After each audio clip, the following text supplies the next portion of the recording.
Today on the Luke Loses podcast, 18 Changes with Ryan Yarbrough. I talked to a good friend of mine, Ryan, and we discuss some of the changes that he's made recently to better himself. I hope you enjoy it.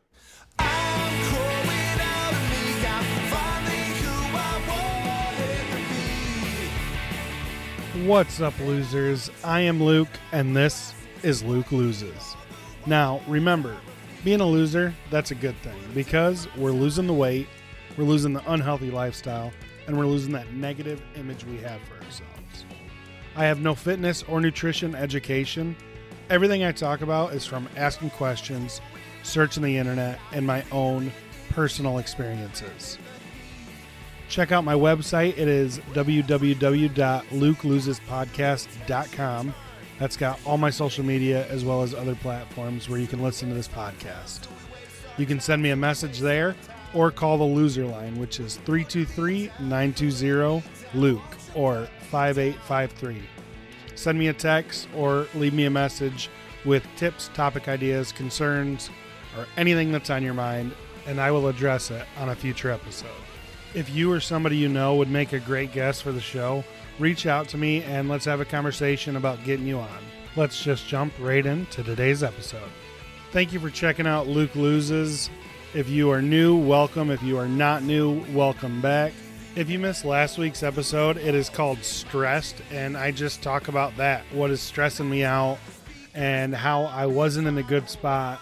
It was a bit of a rant and just a journal entry, but I am proud to say that this week I have been doing so much better. I feel better, but if you haven't listened to that, go check it out. I would appreciate it. That's enough of me. Let's go right to the interview. All right, so today on the show, I am joined by a good friend of mine, Ryan Yarbrough. I've known him for a couple of years. We actually met through the same coach. We had a coach, accountability coach, and he was like, hey, I've got this other guy, you should meet him. And then we met and we became friends. So Ryan, he started his journey at 470 pounds and he's down to 329. Ryan, why don't you go ahead and introduce yourself? Yeah, for sure. I would say a little bit about me. I struggled with weight my whole life, really. A lot of people in my family are overweight. My mom was overweight. She actually had cancer 3 times.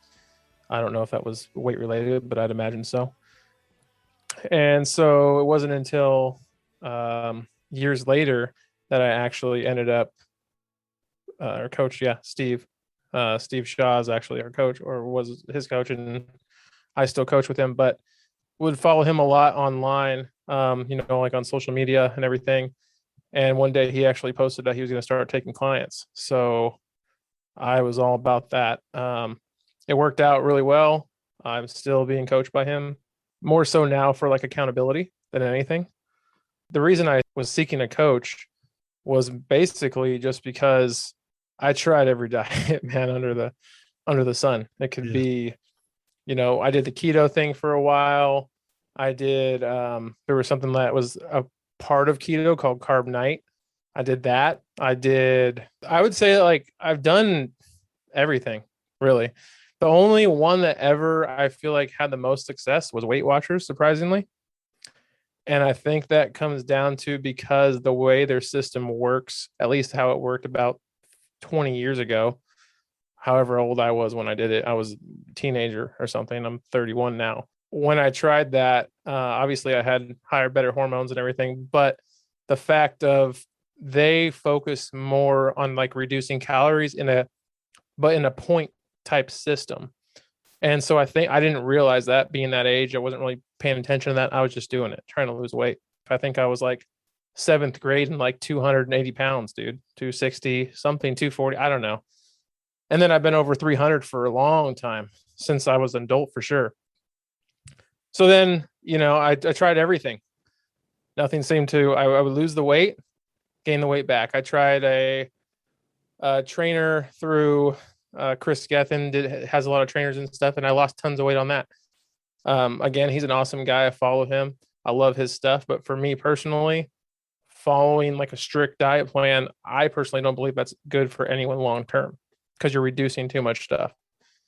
But I was always against that idea. of like counting calories and trying to lose weight in that way, because I was like, no, you just can't eat this. You just got to get rid of this. You just have to get rid of this. You have to get rid of that.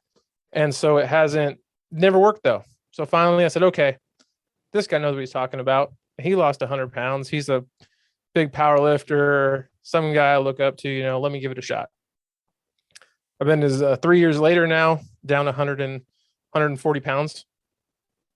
I actually used to be down 100 and almost 180. It was like 175, something like that. Except my last semester this past year in school, I gained quite a bit of weight just because of the stress. And so with that stress, I believe it was like around 50 pounds in 6 months when my coach reached out to me. He's like, dude, like it's been 6 months. And then I kind of like leveled off there. And I actually went into like a really dark time when I look back on it during that time frame of being in school, trying to manage that, where I just was just like all about my school. But I look back at it as a form of depression. And my wife has a doctorate. She's a psychologist. And so when I asked her one day about her, like how she views depression, because I've always viewed depression as like a very sad time, like where you're just emotional maybe, or you just don't want to do anything. You're just laying around and you just don't eat, or you're just emotional, depressed. But it's not a state of emotional. I guess what I'm trying to get is depression is not just an emotional state, right?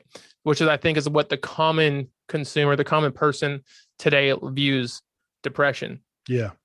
So what I found out in my own studies, because I'm actually in school now to get my master's in clinical mental health counseling, and through talking with my wife, is that depression can take on many roles. It doesn't just mean like you're emotionally that. And so how it was affecting me was just, I just didn't want to do anything. I would just lay on the couch. And not move really. Like I would move, but I didn't go outside really. I took the dogs out rarely. I mean, to go to the bathroom, that was about it, right? I wasn't caring so much about my diet because I was just like, I just got to get school done. I just got to get school done. And so I did. I finished school. I actually wrote my undergraduate research project, basically like a mini thesis on how cognitions affect weight loss in obese and overweight people.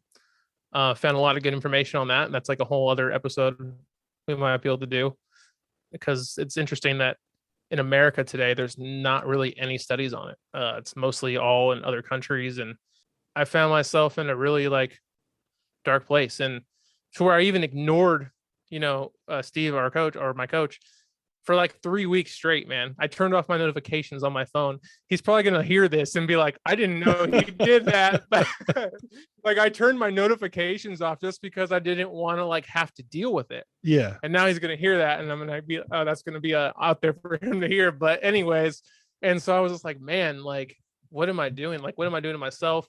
And for my wife, she struggles with sugar a lot. And so, and just like eating better, it's a lot easier for me when I'm on track and doing well to help her stay accountable. I think it's harder for her to help me stay accountable because she struggles a little more in that area than I do. Right.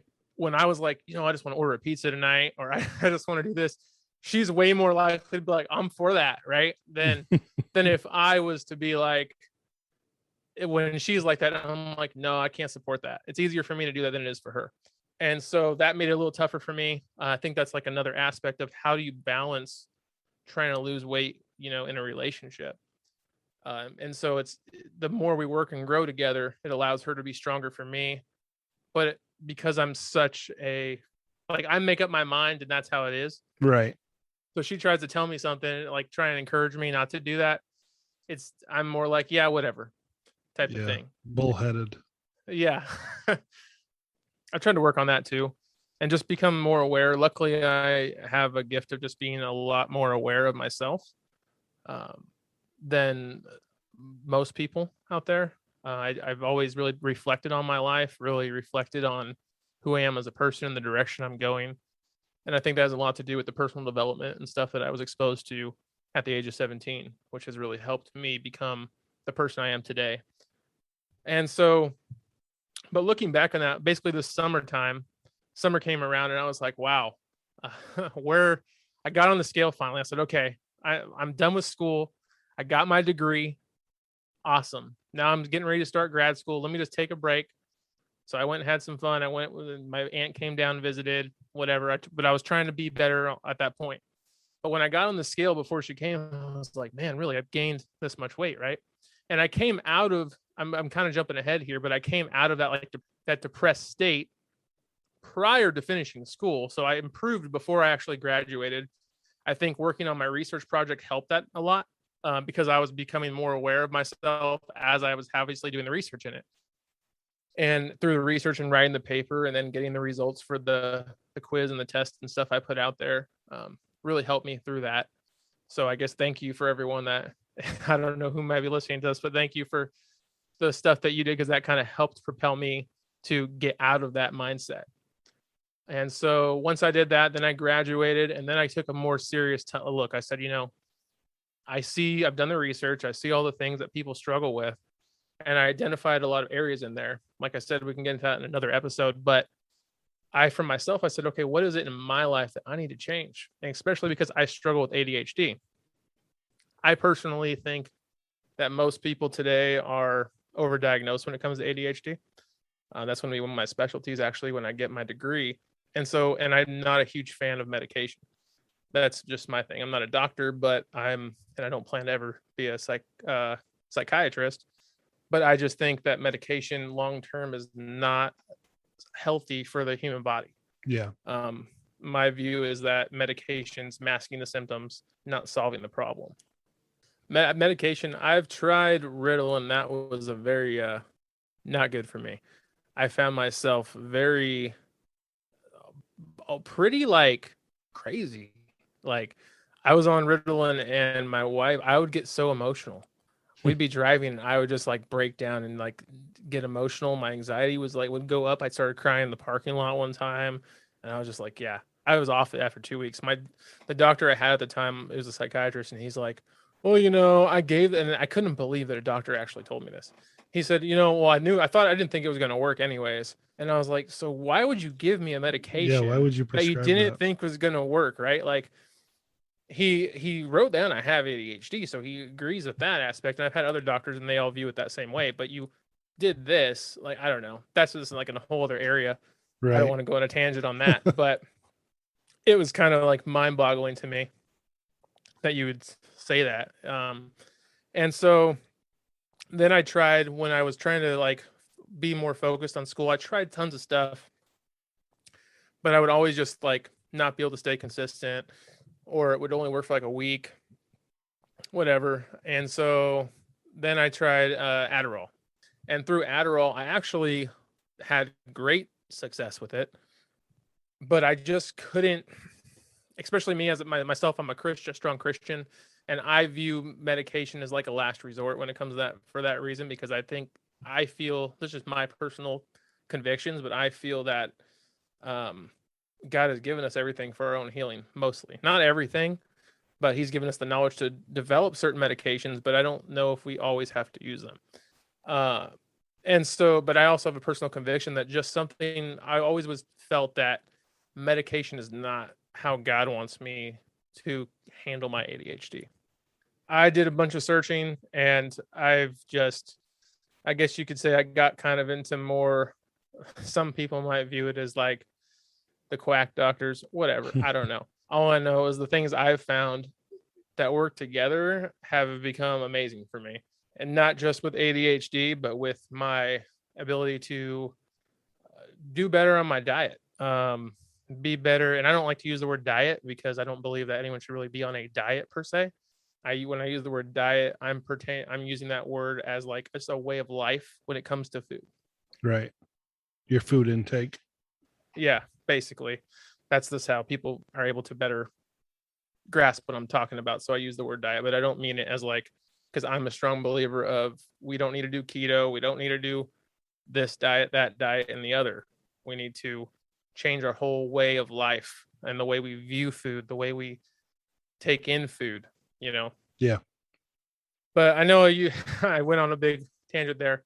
Basically, my story is, I started at 470, my heaviest weight ever. And then I got down to, my lowest was, I believe, 292, 293, something like that. Gained the weight back during my last semester. And I was up to 344 304, I believe. And I was like, wow, how did I get here? Right. 340, something like that. And so then now I'm down to 329, feeling actually better than I ever have in a long time. And I do definitely believe it's due to all the changes I made over the summer, that I just took a big look at my life and said, okay, well, what do I need to change? And I made the changes. Right. And my wife was kind of like, well, gosh, you just jump into everything, don't you? And I was like, how can I not? When I see I see that how this can affect me, I want to do everything possible in my power to help me. I don't want to just be like, let me do this slowly and see how this goes and this goes. The minute I start seeing results, let me just do everything. Yep. It makes it a little harder to say this worked, just this alone. But I have been able to kind of target certain things to certain results. So that's pretty much my story. So you mentioned the changes that you've made, and I know you and I have talked a little bit, and you say that there's 18 changes that you've made to better yourself. What are some of those changes, and what kind of changes have you seen in yourself? I would say some of them are ones that I've tried before, but I tried them alone. And I would see results here and there. Some of them are brand new. Some are things that I've heard of but never tried. So looking at the list, the number one, for example, my coach talks all the time. He stresses the importance of sleep. I know the importance of sleep. My wife knows the importance of sleep. I think the general public understands the importance of sleep, but yeah, we all struggle with it. Yeah. So especially with ADHD, I mean, if you have ADHD, anyone that has ADHD knows sleep is a huge thing to combat. I think you were just telling me earlier today how you were up at 4 a.m. last night. Yeah. So, we just struggle with all these different the sleep patterns. And so that was the number one thing I really wanted to focus on first. And so I did a bunch of research, and then I saw a lot of stuff talking about, one of the guys I like to follow a lot is Kelly Starrett, I think is how you say his last name. He wrote the book, what is it called? I believe it's Supple Leopard, which is all about your posture and recovery through like myofascial release and training, stuff like that. Great book. It's helped me a lot. That's another area we'll get to in a minute. But what I did is I realized how blue light affects the body. So like being on the phone, cell phones, being on computers, watching TV, all that stuff, even to the just regular light bulbs in your house. It might be like just normal bright LED lights. And I prefer bright lights in my house. So ours are like daylight lights.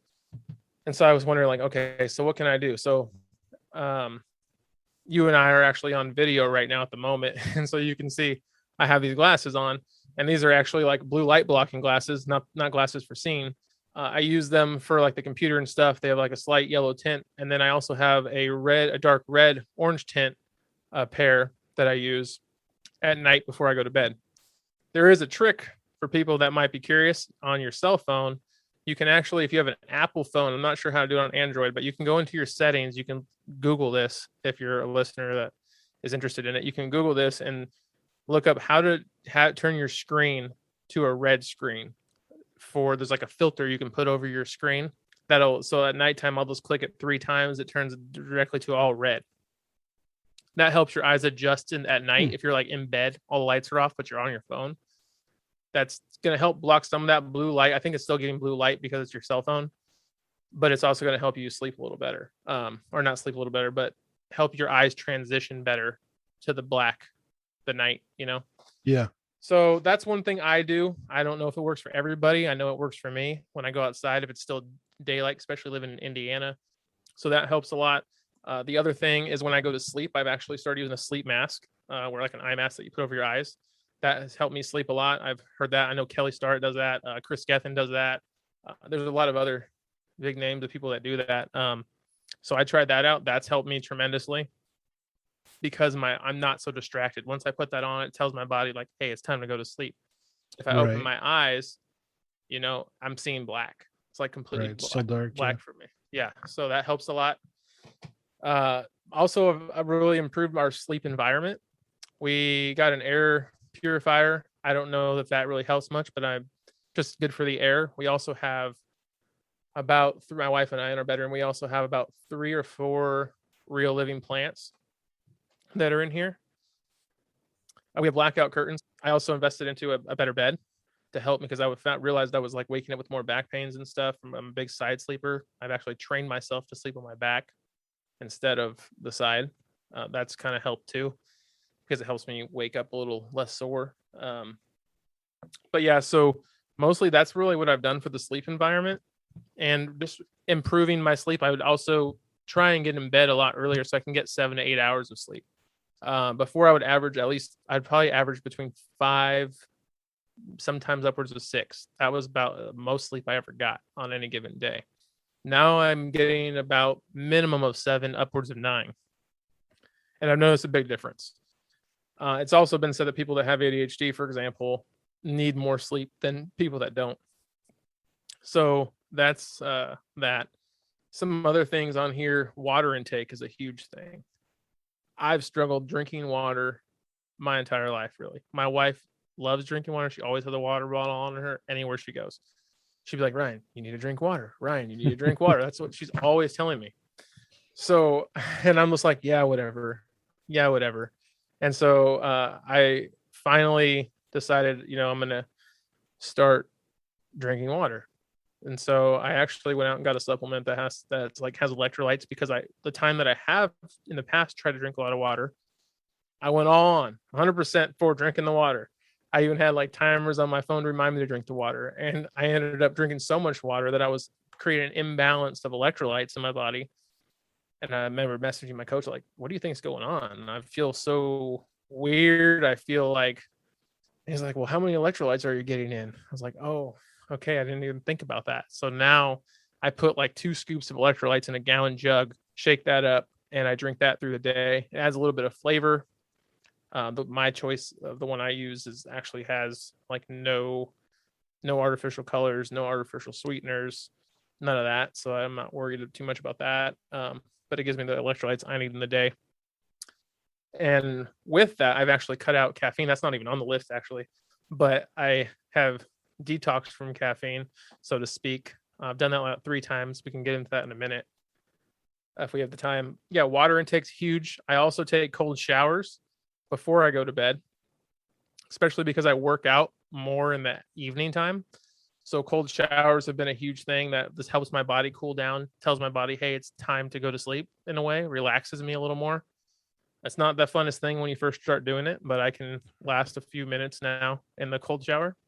I was watching something about exercise and weight loss, and someone mentioned taking ice cold showers to get your body used to being uncomfortable. Have you ever heard of that? Yeah, especially like a bath. Like I would love to own a plunge bath if I could. I don't have a place to put one right now, but I would definitely love to have one where it's just like ice cold. Yeah, because I strongly believe that if you want to grow at all in this life, that you have to become uncomfortable. Yeah. If you want to get better, the only way to get better in anything is through becoming uncomfortable. So I try and view like, is this going to make me uncomfortable? I'm all for it. Right on.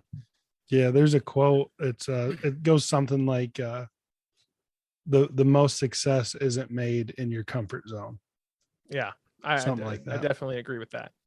And I remember like when I would do public speaking originally, and I was scared out of my mind to get up there and try and speak. And this is when I was like in sales and stuff, and people would push me and push me. And I think that's played a huge part in who I've become. I've been able to see myself grow a lot. And I think that's also something that's going to help me as I get to counseling others. So I'm really excited about that. But yeah, definitely getting out of your comfort zone, whether that be in the gym, doing something an exercise you're not used to, whether that be all of that. That's a huge, huge thing. But yeah, cold showers have definitely helped a lot. I try to do that every night. I've done it in the mornings, but I find it works better for me in the evenings. Meditation is another thing. A lot of people talk about meditation. Yeah. And I think the number one thing that stops people from doing meditation are probably 2 things. Time. People think they don't have time, or they get too busy because they don't plan it. And overcomplicating it. Those 2 things get in the way of meditation. My wife's a huge proponent of meditation. I know she encourages it for clients and stuff like that. She used to tell me, try and get me to do that, mindfulness, all those things. And I was like, I have ADHD. Like, you don't get it. I can't do that. Right. And so it wasn't until I've heard a million people talk about it. But this past semester, I took one of my classes was basically in the book I had to read. It talked about how meditation is viewed from a Christian context. And then recently, I was watching some video and I heard Chris Gethin I was telling you about. He actually he said something to the effect of meditation that he does is all about getting, like, he meditates on how to get the day right, I believe is how he words it. I could be wrong, so don't quote me on that. And so I heard that and it clicked to me and I said, wow. So when I look at my background spiritually and I look at that, it made it so easy for me. So the first thing I did was, like, the next day, I remember getting up in the morning, sitting down, my legs were crossed, kind of like a typical pose. You don't have to do it that way, but I did. And I also realized that he actually uses a sleep mask when he does it. And I was like, I have ADHD. One of the reasons I get distracted during meditation is because I open my eyes and I see something, right? So now I meditate with my sleep mask. So I put that on my face and then I'll do a meditation. Well, meditation to me has turned out to be just, I'm in prayer with God. That's how it's been for me. If you're not a Christian or you're not religious or spiritual in that aspect, then maybe just meditation for you is just thinking about what today is going to be like. It doesn't have to be like some special thing you're trying to get some higher version of yourself always necessarily. I think that can come in time. And I only set my thing for 3 minutes and I was like, I could go so much longer that I started craving it. And so I haven't been consistently doing it daily. It's still a struggle for me, but I do look forward to it. So that's one thing. My sponsor in OA mentioned it's called like 5-minute meditation, and you can find them on YouTube where you type it in and it's I can't remember the word. You know what I'm talking about. Is it like a guided meditation? A guided meditation. Yeah. And that's how I started. I started doing that, and I tried to do it before I went to bed to calm myself down. Like you said, the beginning of the day, like once I started doing it when I wake up to prepare myself, it was a game changer. Yeah, that's awesome. I guided meditation never really worked for me personally, but I do think it works for lots of other people. I've heard great things about it. I have my spiritual director actually sent me a link because he uses guided meditations every now and then. And that for me, it's like more of a distraction because I start thinking about what they're thinking. And so that's why the way I choose to do it works a little better for me, but I definitely think it can work for other people. I think it's all about, like, don't worry so much about how everyone else does something. How do you do it? Like, how does this look like for you? Or for example, like, how does Luke do meditation? Or how does Ryan do meditation? Right? Yeah. It doesn't have to be a special way, just whatever works for you. Exercise is the other thing, being more consistent with my exercise. And what I mean by that is it goes directly to the next one on the list, which is movement. I was realizing, like, sure, I might work out, but how much movement am I keeping my body mobile? And I think because, when you go out, especially when you go outside, there's other things, these are all on the list, but when you go outside, you're getting sun. That's another thing that's on the list. Living in the Midwest now, I used to live in California, so I really had no excuse why I couldn't get the sun. But I get more sun now living in Indiana than I did when I lived in California because I've worked on things. So I try and get in. I noticed this past like 3 weeks, my steps have skyrocketed up to like 7,500 up to 9,000 per day. Where when I was in that really dark time I was telling you about, I was getting like 2,000 steps in a day. And my average typically when I'm not like that was like 4,000. So I try and do a lot more movement, exercise, and just being consistent with that. I think that's the number one thing is just consistency. Even if it's 15 minutes a day, work out for those 15 minutes, whatever you can manage in your life. And then earthing. That is a fun concept. A lot of people might think I'm crazy about that one, but you've been talking to me about this one a lot. Yeah. And that's just a whole other deep subject. But if anyone looks it up, there is a great documentary about it. If you can find it, I can link it in the description. It's been an awesome. I mean, I can't say it works for everybody. All I know is I ended up actually getting the sleep that he has a sleep mat they sell and stuff. I got that. We put it on the bed and we have it at the foot of the bed. all I can tell you, my experience with it, I didn't get it for like mental health reasons. I got it just because I saw so much value in what I saw. And I did a bunch of research after the fact and saw the arguments for it, arguments against it, and I feel it works. Yeah. And so and there's like a 60-day money back guarantee. So I was like, why not try it? So I used it, and all I know is ever since I used it, I can wake up and all of a sudden I can squat like way lower. And that's what I accredited that to. Like, I've hated squats. Most of my adult life, I've not liked to do squats. And partly because of my legs were so tight all the time. And what earthing's supposed to do in the context I'm talking about, it reduces inflammation in the body. And so if you think about it, when you have tight muscles, that's created through inflammation, through overuse and stuff. And so inflammation builds up there. Any really health issue is inflammation. And so I was like, how is it now all of a sudden I can just magically squat so deep? The only thing I could figure out is I'm just not that tight in my quads and my hamstrings and stuff anymore. And so that's been an awesome experience with that. The easiest way for anyone to do earthing, though, is simply just to walk outside barefoot on either the grass, sand, dirt, and just be in nature barefoot, or just have that contact. Connected back to it. Yes. There's a lot of science into it. So that's one thing. And then the sunshine I already kind of touched on. And then healthy food. Now we're getting more into the diet stuff. More specifically, like how much healthy fats am I putting in my body? How much foods with like antioxidants am I putting in my body? And then organic and pasture-raised meats. That's something my wife and I have recently switched to, which has been super awesome. Especially because we're able to support local stuff. And right. One of the reasons is because I want to be healthier. I saw my mom go through breast cancer in like 2006. A couple of years later, she went through not just breast cancer, then she got leukemia. They told us leukemia was probably because of the chemo that she received for the breast cancer. And so then she actually became a survivor of breast cancer, survivor of leukemia once, like she went into remission. And then she went into remission. Then she got leukemia again. Then she went into remission again. I think that's what really has motivated me to look into how does food really affect the body?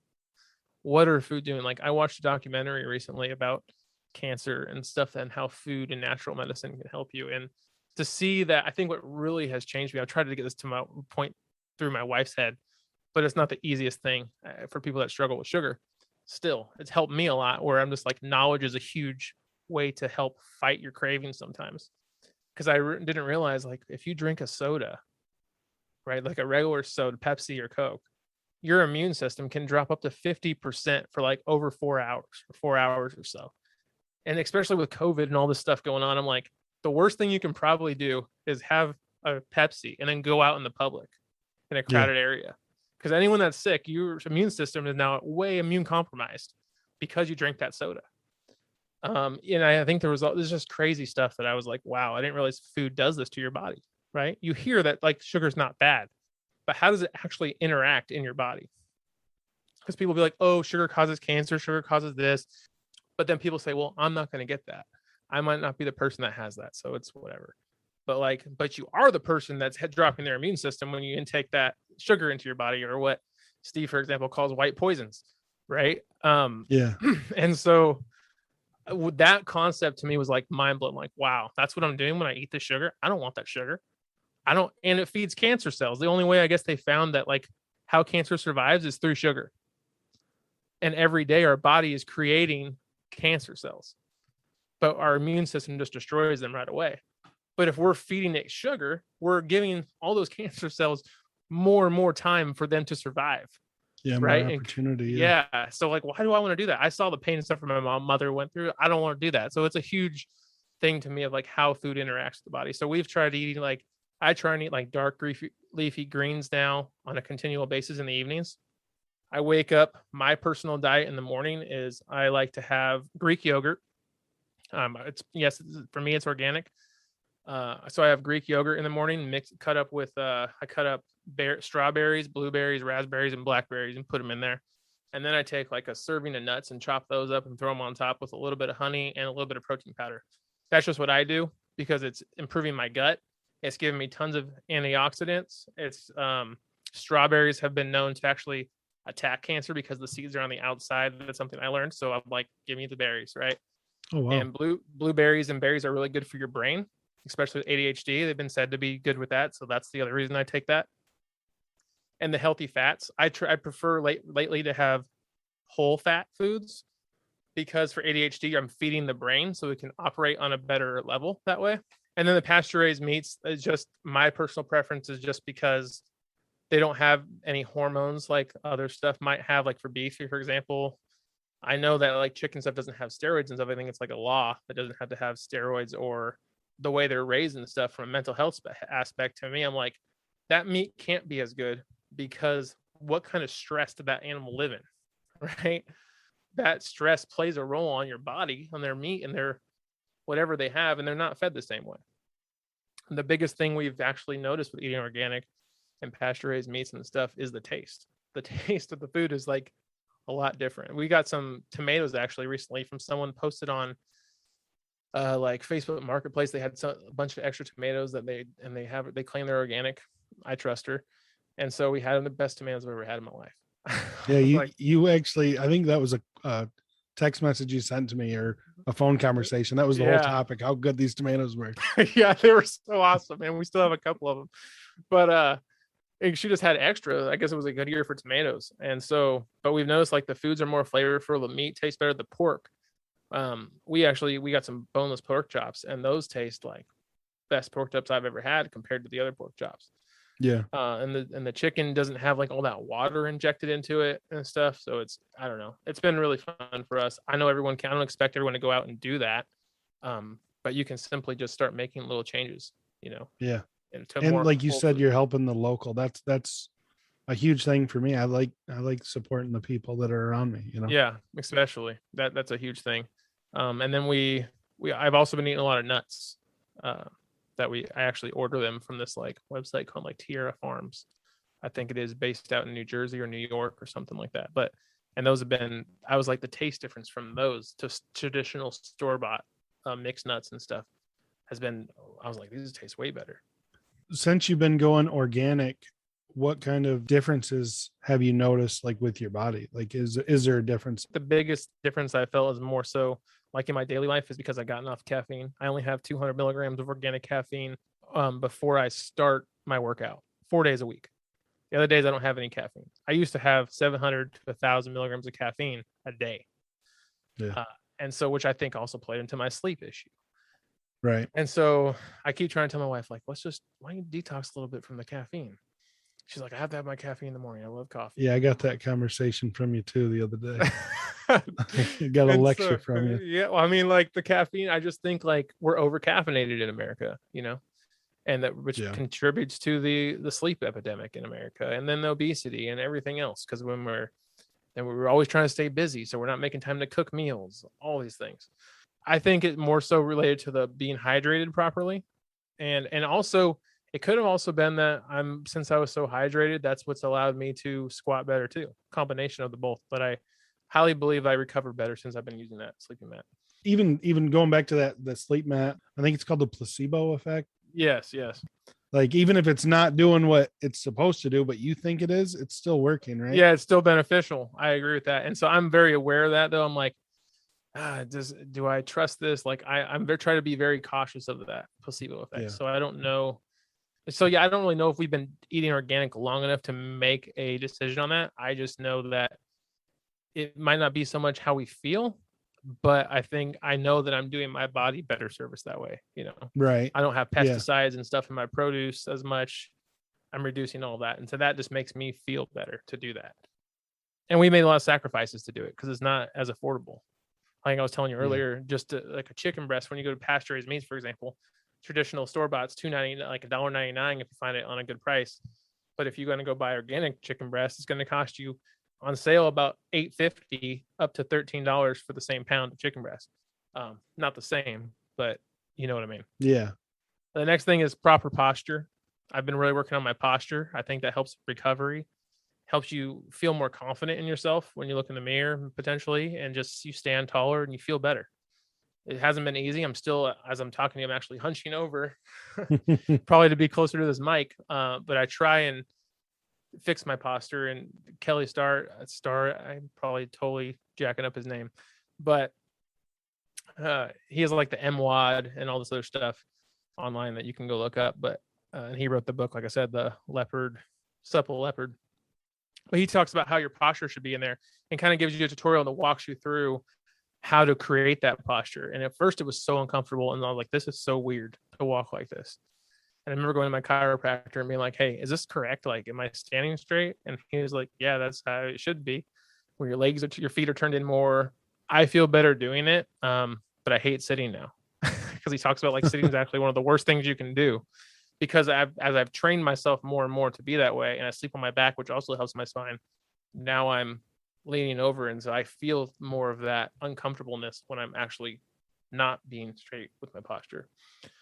The next one's reduce EMF exposure. Big one for me. I think that I was reading an article the other day, and I didn't dive into it deep enough to see, but EMF exposure has been said, from what I was reading briefly on this area, to basically like replicate the same symptoms that ADHD has. So you might not have ADHD, you might just be more sensitive to EMFs than other people. And there was a big, huge controversy about, do EMFs really affect you? But there's not any long-term studies, and no one's going to fund them because phone companies don't want you to know. But yet it's classified, I believe, as like a schedule, or I don't know how it is, but it's like a carcinogenic type thing. If you look in the FDA, it's like a possible carcinogenic or something, like labeled class B or something like that. So obviously they consider it somewhat dangerous. And now we have like 5G internet and stuff. And so what I would recommend for anyone is just to turn your Wi-Fi off at night when you go to sleep, to help reduce that exposure, or when you're not using it on your modem or whatever. That's what we do. But I also ended up getting a device from a company called Aries Tech, I think, or Airs Tech, I believe is what it's called. It's the LifeTune device, which I love. And I'm not sponsored by any of these companies. There's only like one company that has like that I'm like an affiliate of, and I haven't even mentioned it yet. But I just love the products, and this product is like all researched, independently peer reviewed, and the research is there. They have like brain imaging and everything that shows how the effects of EMFs have how they react when you have this device. And for me personally, I ordered it because, again, they had a money back guarantee. Why not try it? I'm just trying to try things that work for me. And it was actually the first thing I tried after like the general improving my water intake, exercise, that stuff. It was like the first, I guess you could say, like gadget or thing I paid for to use. I put it on within like 15 minutes I was like, wow, I feel a lot calmer. This is weird. It wasn't dramatic. It was a little different though. I was like, but this could be placebo. This just could be a placebo. I don't know. And so I was like, let me go look I know they have tons of peer reviewed research. Let me go see what it says. Could it really affect you in like 20 minutes? Sure enough, that's what it talks about, is like in 20 minutes is how you get the results. And I was like, wow, okay, now I'm more convinced. Okay, this is crazy. And so I don't know. My wife will actually, when I work out, I take it off because I don't want to smash it, because you can damage it if you like were to like handle it inappropriately.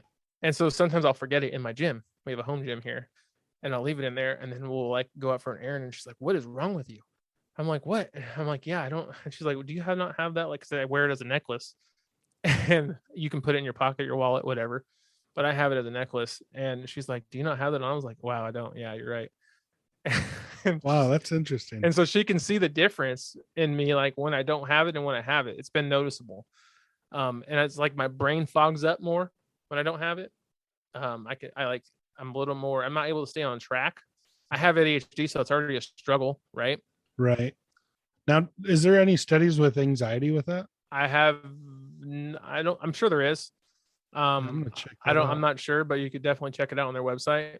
They give you access to like, I think like there's like all their studies they've done. They're not just like they did the study. Like the Earthy Matt, I think it's just he did the study, most of them. But they're just like actually independently and peer reviewed, all that stuff.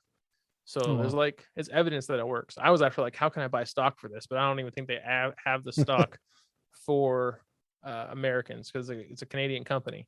Yeah. Now with all this stuff that you have been trying, I would like to post it in the show notes if somebody does listen to this and want to go check it out. Yeah, I can give you a list of the stuff. I mean, I'm not saying it works for everyone. Like I said, I just know it's working for me.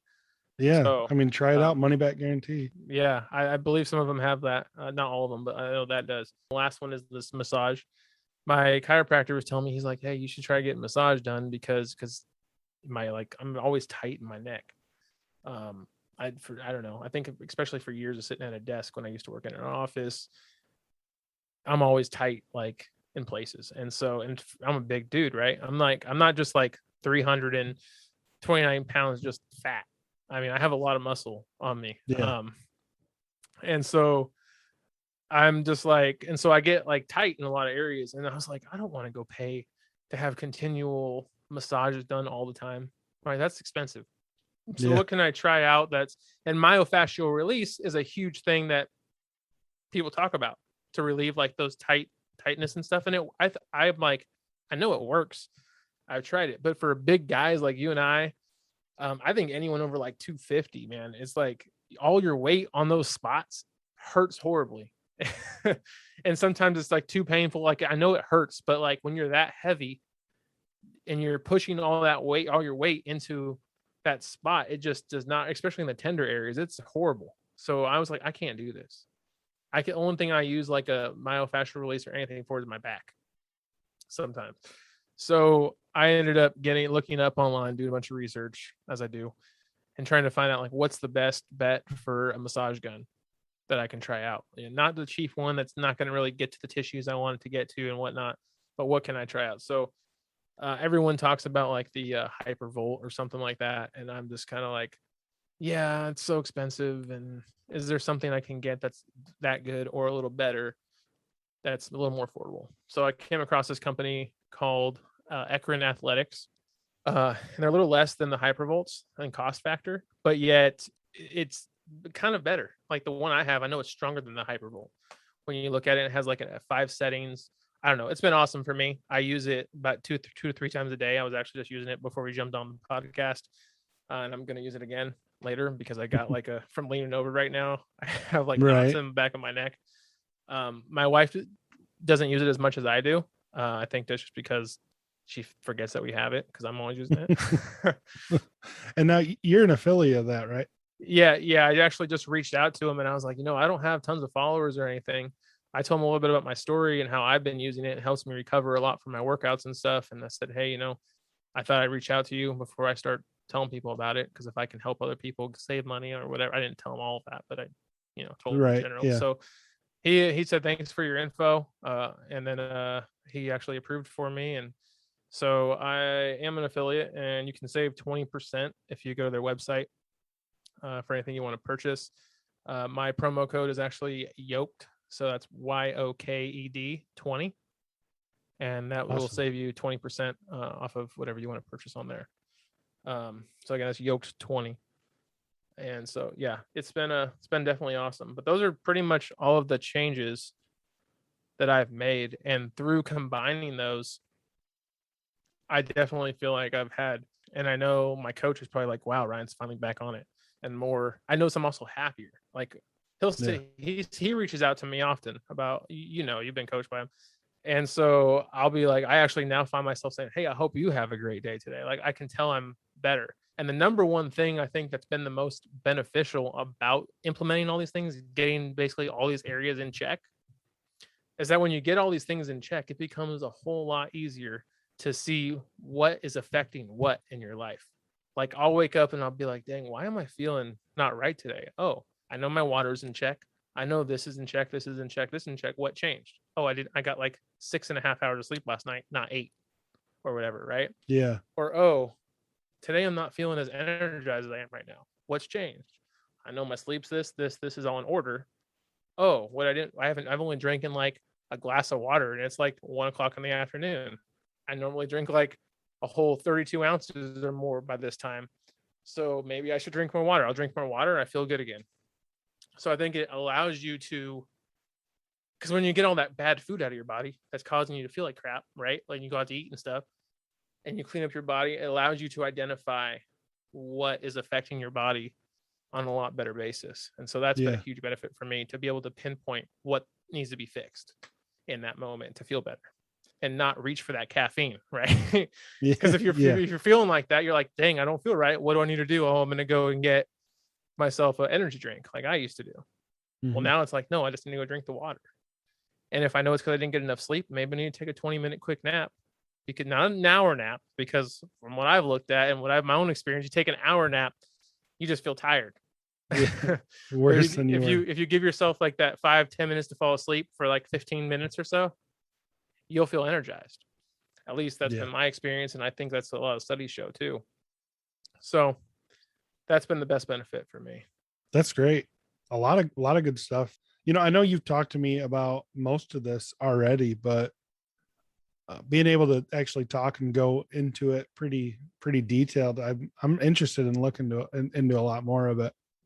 Yeah, for sure, man. I mean, I would definitely say before you start getting any extra gadgets or whatever, like I talked about earthing, I talked about EMF exposure, I would say it's always best just to start with like proper hydration, try Yeah, and get your sleep in order and get your mind fixed. Like, change the things you can. yeah, change the things that don't cost money. And even with earthing, you can step outside, spend 30 minutes to an hour out barefoot. Those things that don't cost money. Don't go spend money unless you want to get that extra edge. It's Yeah. better just try and get everything else in order before doing that. Is what I would definitely suggest if anyone's interested in some of the stuff I mentioned. No, that's great. We are running close on time. I usually ask my guests if there's anything that you want to talk about that we didn't touch on. For me, I know like number one thing, I know you guys, I mentioned on here that I'm a Christian. So for people, the reason I think it's important is just because I'm bringing that up is because I found myself for a lot of years involved with like more new age stuff. Like I would read stuff from like Wayne Dyer, and I learned a lot of stuff from all that, but I always found myself searching for more, searching for something else, right? And so it wasn't until, and I grew up as like in a Christian, my mom would always put me in front of like Christian mentors and stuff, but I never looked into that, and I didn't really understand it at the time and stuff, and I was just kind of like, yeah, but I don't know if I believe that that's like the God and all this stuff. And so when I did find God, as a Christian, and I gave my life to him, I realized like that sacrificial part that comes from that and is huge. And it's allowed me to think to myself, what does God want for my body? Not what do I want to do? How can I treat my body like crap? If God has these plans for me, how can I keep treating my body like crap like this? So that's a huge thing of my own accountability, my own like conviction to Yeah. continue to get healthy, continue to lose weight, to be the better person that I'm going to be, and not just because of me, right? I don't really believe you can just do anything because of you. Like you have to want to change, but something deeper than you is going to be part Right. of that, in my personal opinion. So I would encourage people to, if you're curious about any of that, look into it. If you have any questions and you want to talk about that, shoot me a message. I'll be more than happy to help answer that. I actually have a minor in biblical studies. So that's that. But the other thing that I want to touch on is the number one thing that actually helped me in the beginning was a gym. This is like before I even started losing a lot of weight. I just wanted to feel better. I was trying all those diets and everything. Yeah. And I think that's what got me into working out was I was like, and big guys, right? Like us people that are overweight are like scared to death of the gym. A lot of us, how we're going to be judged, who's going to look at us. So what I personally did is I was like sick and tired of being sick and tired. And I said, I'm just going to go to I'm going to go like interview gyms basically. So I went to like 7 or something gyms in the area I grew up where I was living at the time. And I'd walk in and some of them I walk right out because I was like, I can't be here. Like I'm going to look like a fool here. And then there was other ones where I was like, this is cool. I don't know. Then I went to Planet Fitness and I'm not a huge fan of it because for a lot of reasons, but and so I was like, no, and I'm gonna get in trouble if I grunt. No, thanks. And I didn't even know how to lift a weight at the time. But then I found this gym was actually Fitness 19. The one I went to was out in the Citrus Heights in California. And it was just, I don't know what it was about it, but the environment was like more inviting. I didn't feel as like a judged. I still kind of had those insecurities, but I felt a little better. Even I think the manager was like a little more buff, like not just buff, but like he had a little weight on him too. Right. So maybe that helped me also. And I remember getting with got a personal trainer there, and I just kept telling myself, like, people might look at me weird now, but if I can stay with it and stay consistent, people are going to start complimenting me and asking me what I'm doing. That was just like always my mind. So like, I think anyone listening, like, find a gym you feel the most comfortable at, or get a home gym. Home gyms are still difficult. Just because I have a home gym, I can tell you it's harder sometimes to get to a home gym than it is to a real gym. Find one you feel the most comfortable at. You might not feel comfortable at any, but which one do you feel the most comfortable at? And just start going. Even if you just don't want it, you don't feel comfortable in the weight section or whatever, just start using the treadmill, and then as you go, I can probably promise you almost that people will compliment you. They're not going to, like, sure, you might get some, I'm going to use this word, but like dickhead, right? That looks at you and just like wants to talk crap or something, like, why are you in the gym or whatever. But honestly, I think gym people, like fitness people, actually, most of them actually want to help you. But they just are also don't like that there's always people rushing to the gym around New Year's. They're taking up their time and they're like, oh, these people aren't going to be here anyways. I know it's been my mindset. I got to remind myself of that, that could be someone that's going to change their life. And so once they see the consistency from you and they see the pounds dropping, they'll come up, they'll congratulate you. I had so many people do that when in the early days when I was losing weight and stuff. And they would just be like, you're doing great. What are you doing? This is awesome. Keep it up. They ask questions. So I think that's a huge thing. If you're just starting out and you don't find yourself able to go to a gym, try and search for one you might not feel fully comfortable at it, but one that's going to be easier if you actually interviewed gyms, for example. Yeah. And I've noticed going to different gyms, I've noticed like the smaller, like local gyms. Yeah, I've been to multiple franchise gyms, and there's good people in there, but it feels to me like the down home local gym where everybody in town goes to this one. I've always had better experience with that than I have the franchises, because you've got your bodybuilders, your power lifters that, for me, with my body image issues, my anxiety just scare me. So I don't even try to talk to them. But when I go to these local gyms, they're usually smaller, and I kind of have to interact with these people, and it works out for the better usually. Yeah, I definitely agree with that. My experience too was like, I walked in some of the big gyms are the like Gold's Gym. I remember walking in there when they first opened in my area, and I walked out. And I was like, I can't work out here. And so the gym I ended up going to, Fitness 19, is not a huge gym. They're I wouldn't say they're tiny, but they're more like family size. Like there's a lot more local people that live close by that are going there.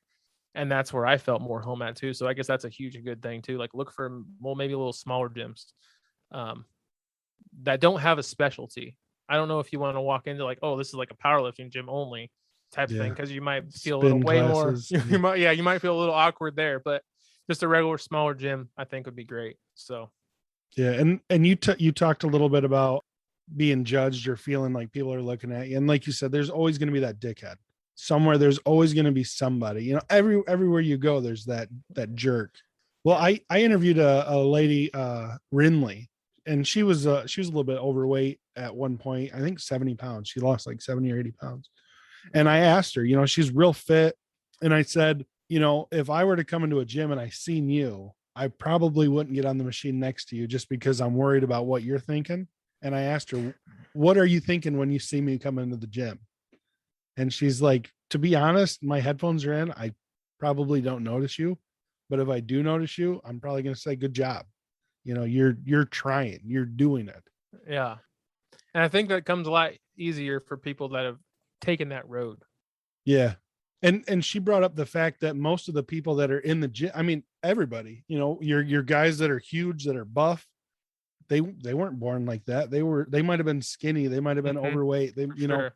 They had to work to get there, and it's the same work, just a different process. Yeah. And they're more like, I just want to get in and get out. At least that's how I've always been. Like a lot of people are just like, they don't even like, they like to do the chit chat, but a lot of them are just like, okay, I can talk for a couple minutes and I just want to be focused. The serious people, I should say, that the regulars are kind of like that. So yeah, I think it's that, just find one that you feel comfortable at, and don't just stay consistent. Don't let whatever you might be thinking that's not true, because we have a good way of creating false stories and making assumptions when, for all you know, they don't even see you. Exactly. They were looking at the person behind you, or this guy was checking out some chick that was in your direction or whatever, right? Yeah. So I think just let it be, and just know that in a couple months as the weight goes down, people will notice and you'll get compliments and you'll feel really good. So yeah, in regards to recommendations, I would really just say, try and find God in your life. If you haven't, that will help and get you through those tough times and really push you through, especially in the dark times when you might not have anyone else around or you feel like there's not people pushing you. God is always there. He's always listening. He's always seeing. He's always watching. And he wants your health to be better. And he wants you to be a better version of yourself. And then, just the gym. Find a gym that, like I said, we talked about, that's going to make you feel comfortable, and start going. Yeah. and just keep telling yourself why you're going. It's for you. Who cares what they think? Those are the recommendations. Everything I talked about today is really a recommendation, but those are big ones. So it's been definitely awesome, though, being able to. I know we've talked about having me on the show and stuff, so it's been awesome to be on the show. And as you know, I'm going to be starting probably a podcast here soon with my wife. We'll be talking about a lot of the same stuff about pretty much all about faith, fitness, and mental health. On the fitness area, be mostly about weight loss. So we're excited about that. Probably won't be for a month to 3 months, though, just because we're going to take time getting things together. I don't want to rush get your ducks in a row. So I'm starting school, all that good stuff. Yep. So be on the lookout for that. Yeah, I'm excited about the podcast. I know you and we've had multiple phone calls the past couple of days, and you've taught me a lot.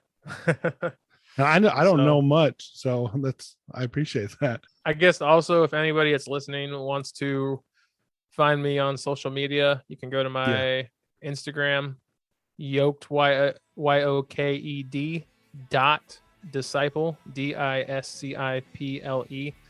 Awesome. Well, thanks for coming on. I appreciate you, and you did it on short notice. For everybody listening, him and I were in a Zoom call, and I was like, "Hey, let's do an interview. What would we talk about?" And that's where we're at now. So I think he wants to talk. I know we want to talk about the research paper I did, but I was like, I can't. I don't want to just jump straight into that. I want to be able to actually give your viewers solid information on that. Instead of just rushing. Yeah, I can't wait to do that with you, because I remember when you were talking about it, and I shared it everywhere I could because I wanted you to get. Yeah, I had 60. I think it was 60. I believe it was 62 people that filled it out, and most of them, it was all overweight or obese. So I got to see how cognitions affect their weight loss through the survey that I created. So it's awesome. So be on the lookout for that, I guess, too, then, huh? Yeah, that'll be a good one. Well, Ryan, thanks for coming on. I appreciate it. I had a good time. Yeah, I did too, man. Thank you very much.